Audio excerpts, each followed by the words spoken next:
Laura, the Supreme Court's decision to overturn Roe v. Wade is causing some religious leaders to rejoice, while others are rejecting the outcome.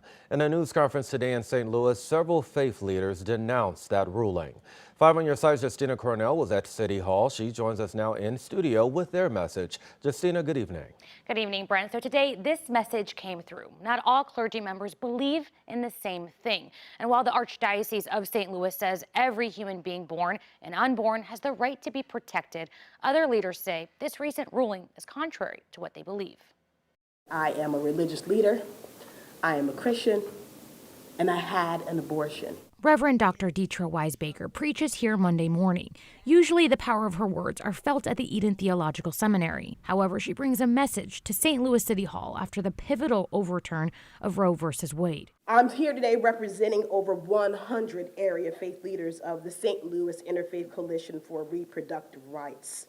We find this decision to be offensive and punitive to the religious freedom we all value and practice. The assistant professor shares not all clergy stand with the same beliefs. The grounds for this decision are based within the context of a narrow religious understanding of the role of women in society and their personal agency over their own lives. Codifying this one religious perspective amounts to religious tyranny. The Archdiocese of St. Louis has issued a statement saying every human being born or unborn has the right to be protected.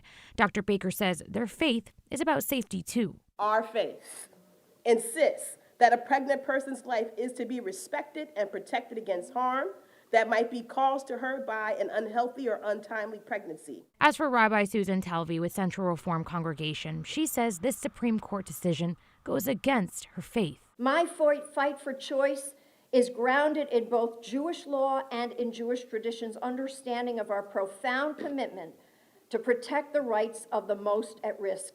Abortion access, then, is also a matter of religious freedom. Jews are not only permitted to terminate a pregnancy, but when our lives are at stake, we may be obligated by Jewish law to do so.